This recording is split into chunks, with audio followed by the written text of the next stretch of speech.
All right, everybody, welcome back to the podcast, and I'm happy to welcome back friend of the show, the Bulwark's Will Sommer. Will, how's it going, man? Hey, it's a busy day. There's a lot of exciting stuff, on my beat.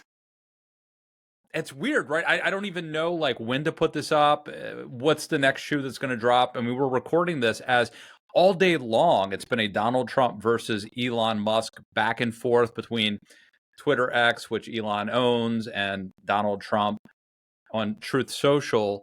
Wow, I think everyone sort of thought, when they were having this bromance, people sort of thought, well, this is going to end poorly. But man, it's gotten weird. And is it the end? I don't know. What do you make of this so far? Yeah, I mean, this is moving so quickly, even, in the past few hours between, you saying I should come on the show and now. I mean, I think it's escalated even since then. I mean, this feud is, Elon's been tearing into the big, beautiful bill for a few days now, maybe a week. And then it sort of just boiled over today and they sort of started sparring. I mean, it seems like the initial attempt was kind of like politely ease Elon out, and now it's really escalated. And I think as we're talking, I mean, just in the past hour, Elon really kind of dropped the nuclear bomb on Trump by saying that Trump's in the Epstein files, and that's why they can't release Epstein or they can't release the files. And that's like a huge issue for the MAGA base, getting those files. And so saying that, I mean, that at least I think that means there's not going to be any reconciliation anytime soon. And you're not just talking about a reconciliation bill. You're talking Yes, about the bromance maybe reconciliation. both. It's crazy, right? So I remember like last August, Trump attacked Joe Rogan. Joe Rogan had said nice things about RFK, who was at that point running for president.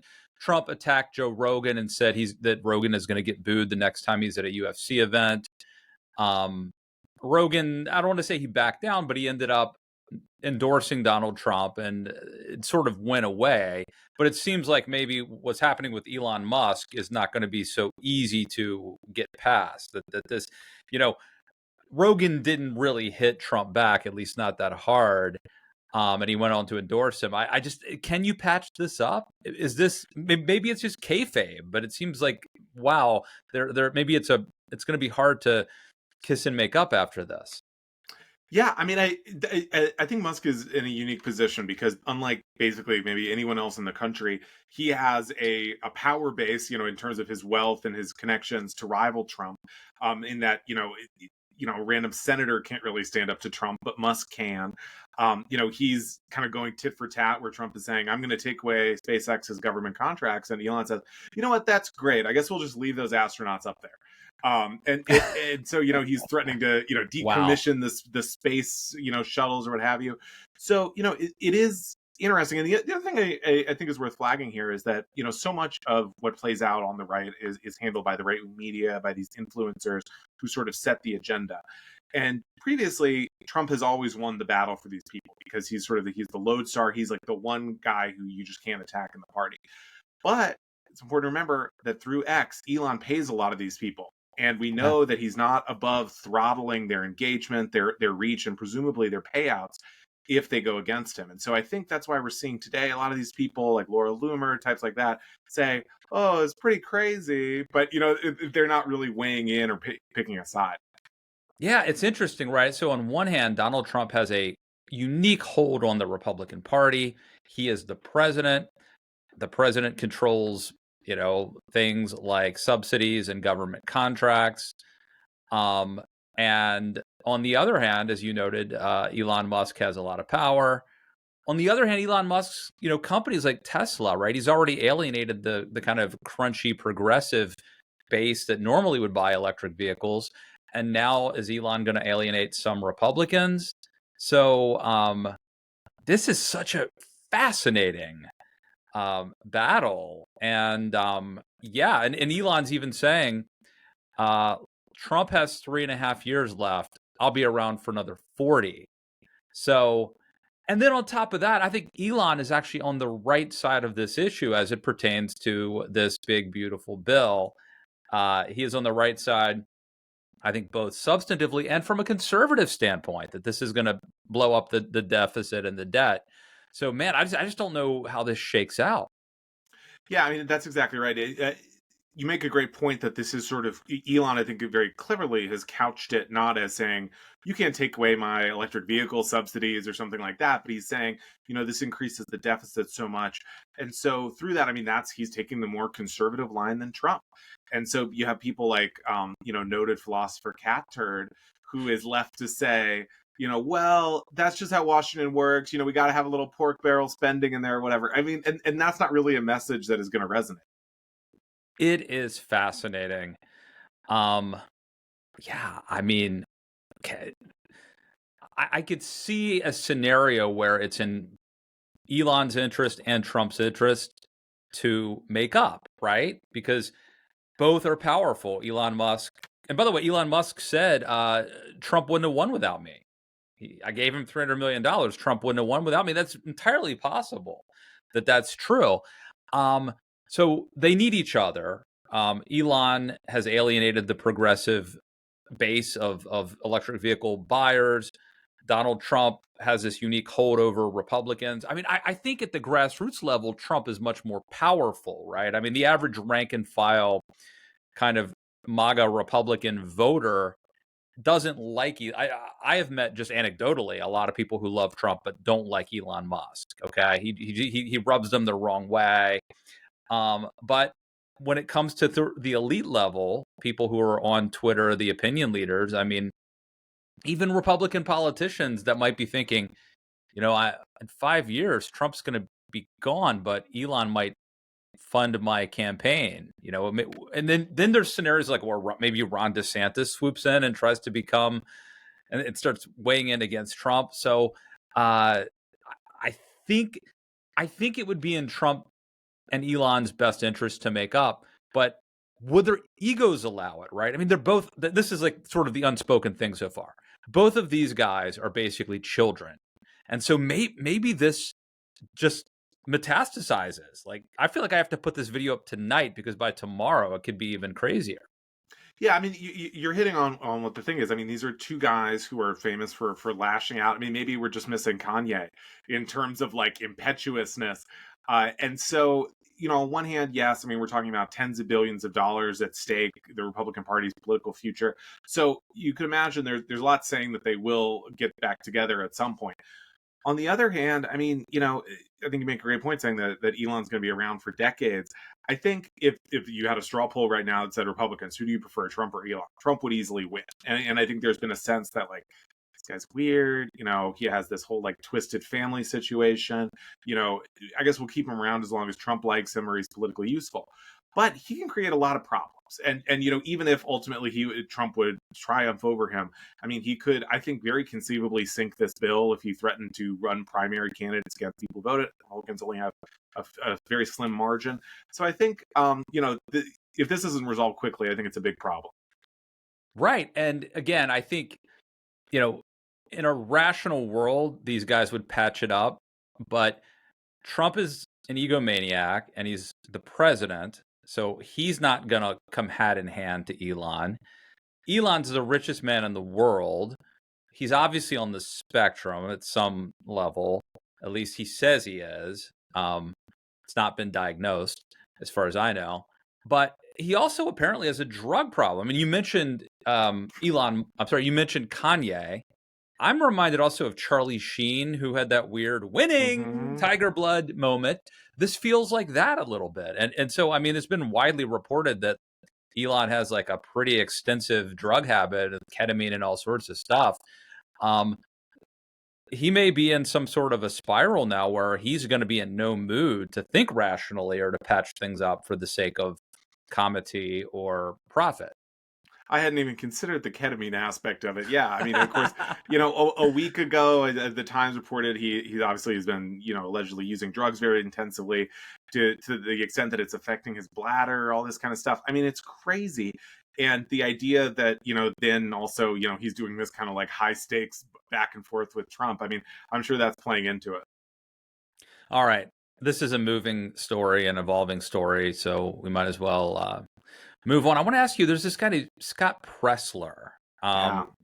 And I used to, when you and I both worked for the Daily Beast, and I had the unfortunate role of watching these all these Trump rallies, which some of them weren't broadcast anywhere except for there was some like On the Right Media or something it was called, I forget.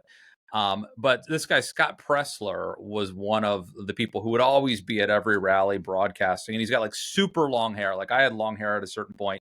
This guy's got long hair, and I think he's gay. He does not look like your young Republican Alex P. Keaton type by any stretch of the imagination. He just doesn't look like the kind of person that would be a Republican. And somehow, though, he has this huge following, certainly on the right. And you have a piece, I think, in the Bulwark about him. But tell us a little bit, who is he and what's he up to? Yeah, so this is one of these characters who has really amassed a lot of influence on the right. So this is a Scott Presler. He's kind of a striking figure in that he's 6'3". He's really tall. He has hair that, you know, I feel like you describe long hair almost always as like shoulder length, but this is like past the chest. It's a really long hair. He's kind of just like an odd guy, but his expertise is, such as it is like registering voters. And so whenever there's like a key election, the Wisconsin Supreme Court race, or a special election, or, you know, he does a lot of work in Pennsylvania. He'll go and it's often very, you know, kind of idiosyncratic groups that he's registering. So he's getting the truckers, or he's getting the Amish is a big deal for him. Just let me just say, you would not think the Amish or truckers would like this dude. I think I read that he was openly gay. I don't want to like... He's gay. He's gay. Okay. Just not the kind of person you would think that like a trucker might be open to, but apparently they are. Yeah, and so I mean, this has made him into this kind of given him this sort of legend on the right as like the guy who's saving all the elections for us. And, you know, Elon's given him $1 million to his PAC that he's just this. And whenever like the RNC chairmanship is open, people say, oh, we got to make Scott Presler the head of the RNC. You know, he's getting all these elections. But what I wrote about today is how a lot of people on the right are kind of getting fed up. They feel that he's exaggerating his influence, that he's kind of like taking credit for winning Pennsylvania or things like that. Or in some cases, Scott Presler's fans have claimed he's registered twice the number of Amish people who actually live in Pennsylvania. So, I mean, there's a lot of acrimony there on the right. That is interesting. And I mean, he's just another example of like, wow, strange bedfellows. I mean, the modern Republican Party is weird. I mean, this is a guy who, you know, his job at the RNC was actually got in trouble because he had this past where he had sex in an RNC office and then posted the pictures on Craigslist. I mean, and the idea that this guy would now be who among us? Who among us? Well, right. I mean, was that wrong? Should I not have done that? Someone asked me why did he post the pictures on Craigslist, and I thought, I don't know. And so I mean, that is the idea that, you know, someone like that would amass so much power in the Republican Party would just be unthinkable. Amazing. All right. Lastly, speaking of interesting characters and drug addicts, former recovering addicts, the MyPillow guy, Mike Lindell. He's been texting you. Is that what I read? Yeah, so Mike Lindell of MyPillow fame, you know, kind of one of the arch 2020 election deniers. He's on trial now in civil court in Colorado over some of his election fraud claims. And so, you know, it was going to kick off, and Rolling Stone had reported he was going to testify. So I texted him and I said, hey, are you still planning to testify? And he said, yeah, you know, I'm in the courtroom now. And then kind of fired off some more texts. And so, you know, I would say he hasn't learned his lesson in terms of election fraud claims. He's insisting the election was stolen, and now he's being sued by a former employee of Dominion who he had sort of specifically accused of stealing the election. What a weird motley crew. And just think of all those really humdrum, flat top wearing Christian conservatives and truck driving men out there supporting this party full of pillow guys, Scott Presslers, Elon Musk. Come on, yeah, it's a rogues gallery. It's so bizarre. All right, what did I must have missed something. What do you want to leave us on? I mean, look, I think this Elon Musk Trump thing is going to just be unfolding, and I think it's going to get it just see like it's crazy to me that maybe in the first 6 hours of this fight we've gotten into Epstein allegations being thrown around. So I don't know how much deeper it's going to get. Well, there are lots of pictures and videos of Donald Trump with Epstein and his associates. So it's not a crazy conspiracy as conspiracy theories go. And I'm generally not a fan. But it's not a crazy one. And I've heard Tim Miller on the Bulwark podcast saying it is interesting that Epstein committed suicide while Trump was president in office. And not saying that Trump had anything to do with that, but it's an interesting thing. And I do think, we've had weird conspiracy theories, right, about like, what is it, Jewish people taking the blood of kids and ping pong, just weird conspiracy theories. This one, I'm not saying it's true, but there's like, it's a much straighter line to say that Trump was involved with Epstein. It has a certain logic to it, and the thing to note is that the people on the right have been so eager since Trump got in office to get the Epstein files, the client list that probably doesn't exist because they think it's all these Democrats on it, and they've been saying, where are the files, like constantly. They Dan Bongino, they're getting mad at him, and Kash Patel, and so there's a certain logic to say, and they can't figure out why it hasn't come out, and the logic is Elon offers the explanation. It's because Trump's in it, and so I think that's going to resonate.